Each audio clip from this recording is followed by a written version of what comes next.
Capítulo 13. La creación del mundo material. El relato de la creación según la Escritura. Así como los hebreos, otras naciones tuvieron también sus relatos respecto al origen del universo material y del modo en que el caos original se convirtió en un cosmos o mundo habitable. Algunos de esos relatos revelan rasgos de similaridad con el registro bíblico, pero contiene un número mucho mayor de sorprendentes diferencias. Como si fuera una regla, se caracteriza por elementos dualistas o politeístas, representan al mundo como resultado de una fiera lucha entre los dioses, y están a muy grande distancia de la sencillez y sobriedad del relato bíblico. Sería aconsejable comenzar nuestra discusión acerca de esos detalles con unas cuantas indicaciones generales. El punto de vista desde el cual contempla la Biblia la obra de creación. Es cosa significativa que el relato de Génesis 1, aunque menciona la creación de los cielos, no le dedica posterior atención al mundo espiritual. Se ocupa solamente del mundo material, y lo representa principalmente como la habitación del hombre y el teatro de sus actividades. Trata no de realidades invisibles, como los espíritus, sino de las cosas que se ven. Y porque estas cosas son palpables a los sentidos humanos, vienen a discusión no solo en la teología, sino también en otras ciencias y en la filosofía.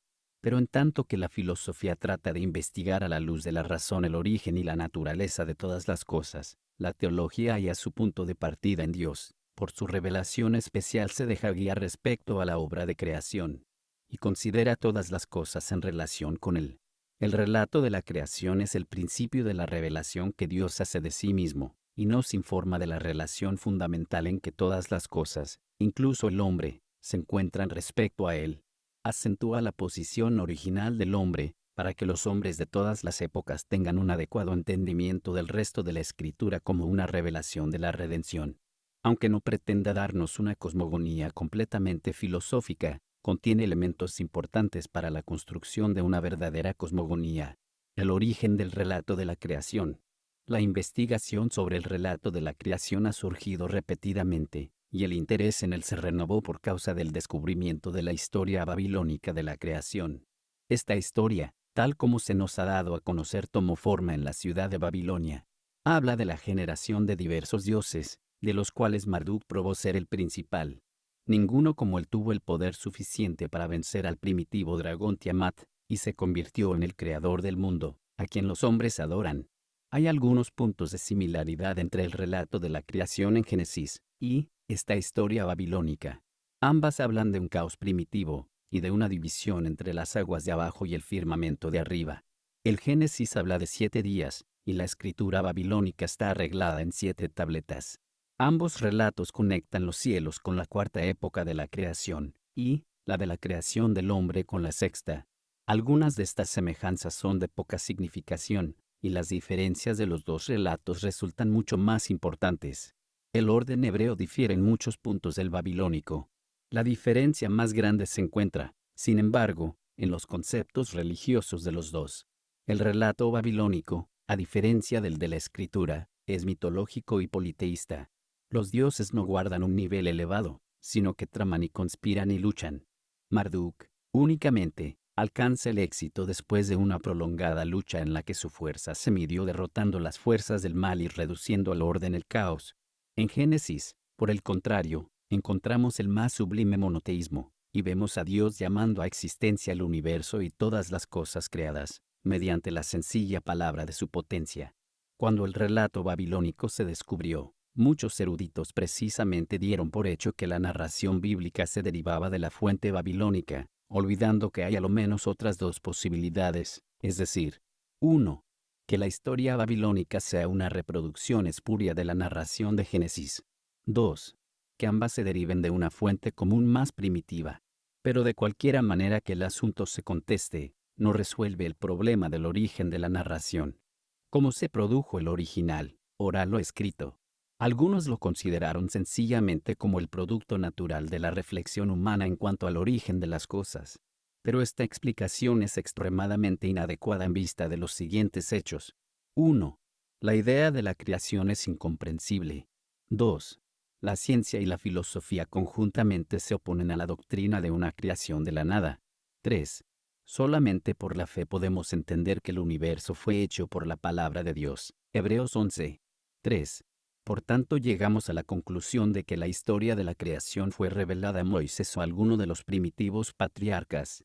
Si esta revelación fue premosaica, pasó como tradición, oral o escrita, de una generación a otra, perdió probablemente algo de su pureza original, y finalmente fue incorporada en su forma pura, bajo la dirección del Espíritu Santo. En el primer libro de la Biblia, la interpretación de Génesis 1 y 2. Algunos consideran que Génesis 1 es el sobrescrito o título de todo el relato de la creación. Pero esto es objetable por 3 razones. 1. Porque la narración que sigue está conectada con el primer versículo mediante la conjunción hebrea bao, lo que no tendría razón de ser si el primer versículo fuera un título. 2. Porque, sobre esa suposición, no habría relato alguno de la creación original e inmediata. 3. Porque los versículos siguientes no contienen ningún relato sobre la creación de los cielos. La interpretación más generalmente aceptada es que Génesis 1 consigna la creación original e inmediata del universo, llamada en estilo hebraísta cielos y tierra. En esta expresión la palabra cielos se refiere al orden invisible de cosas en las que la gloria de Dios se revela de la manera más perfecta. No puede considerarse como una designación de los cielos cósmicos, se trate de las nubes o de las estrellas, porque éstas fueron creadas en el día segundo y en el cuarto de la semana de la creación. Luego en el versículo 2 el autor describe la condición original de la tierra, compárese Salmo 104, 5 y 6. Es una cuestión debatible si la creación original de la materia formó parte del trabajo del primer día, o estuvo separada de ella por un periodo de tiempo más o menos largo. De los que prefieren interponer un largo periodo entre ambas partes, sostienen algunos que el mundo fue originalmente un lugar habitado por ángeles y que fue destruido como resultado de la caída de ese mundo angelical, habiendo sido posteriormente recuperado y convertido en una adecuada habitación para el hombre. Nos referimos a esta teoría restitutiva en otro lugar, el hexaemeron, es decir, el trabajo de los 6 días separadamente. Después de la creación del universo, de la nada, y en un instante, el caos fue cambiando gradualmente a cosmos, un mundo habitable, en 6 días sucesivos. Antes de tratar de la obra de los 6 días separadamente, conviene discutir brevemente lo relacionado con la longitud de esos días de la creación. La teoría de que los días fueron largos periodos de tiempo. Algunos eruditos consideran que los días de Génesis 1 fueron largos periodos de tiempo, para hacerlos armonizar con los períodos geológicos. La opinión de que estos días no fueron de los ordinarios de 24 horas, no fue del todo extraña a la teología cristiana primitiva, como lo demuestra detalladamente S. Messenger en su documentada obra sobre Evolution and Theology. Pero algunos de los padres de la Iglesia que sugerían que estos días probablemente no debían considerarse como días ordinarios, expresaron la opinión de que la obra completa de creación fue terminada en un instante de tiempo y que los días únicamente constituían una estructura simbólica que facilitaba la descripción de la creación en una forma ordenada para hacerla así más inteligible a las mentes finitas. La opinión de que los días de la creación fueron largos periodos se volvió de actualidad otra vez en años recientes, sin embargo, no como resultado de estudios exegéticos, sino bajo la influencia de los descubrimientos de la ciencia. Antes del siglo XIX, los días del Génesis, más generalmente, se consideraban como días literales. Pero, desde luego, la interpretación humana es falible y tiene que ser revisada a la luz de posteriores descubrimientos. Si la exégesis tradicional está en oposición, no solamente contra las teorías científicas que solo son interpretaciones, sino contra bien fundados hechos, se impone naturalmente una revisión y una reinterpretación. Sin embargo, difícilmente puede sostenerse que los aceptados períodos geológicos necesiten un cambio de frente, puesto que están generalmente reconocidos como hechos bien fundados aún en círculos científicos.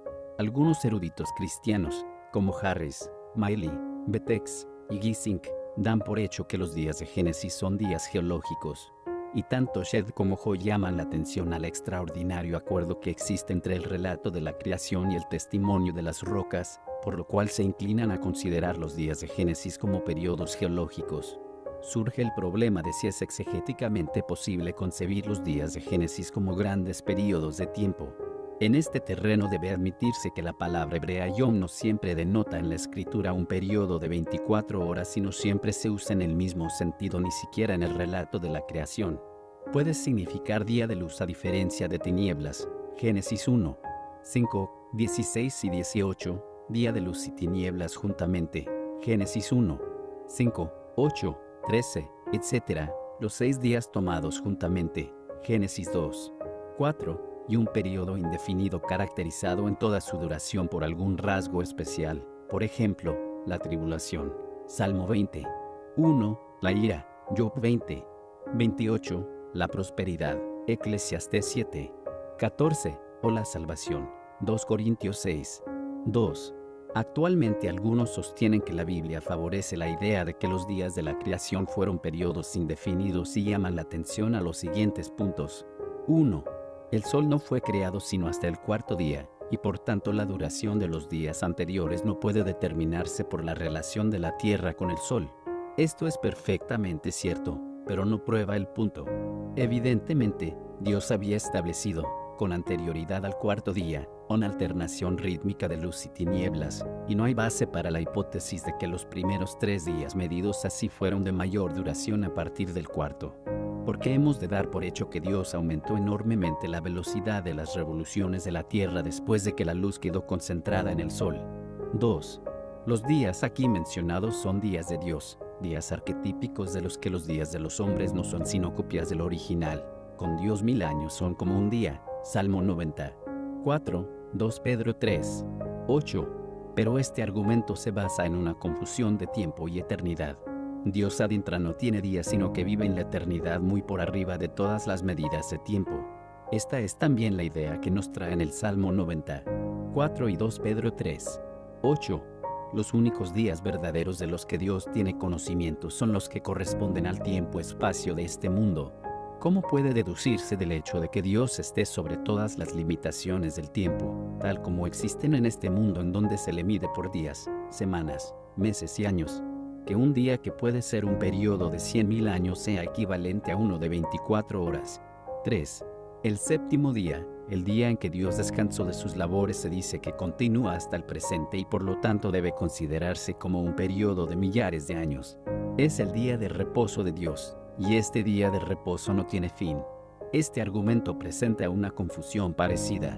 Toda la idea de que Dios principió la creación a un cierto tiempo, luego cesó después de 6 días, no se aplica a Dios como es en sí mismo, sino únicamente a los resultados temporales de su actividad creadora. Él es inmutablemente el mismo de una otra edad. Su día de reposo no es un periodo de tiempo indefinidamente prolongado, es eterno.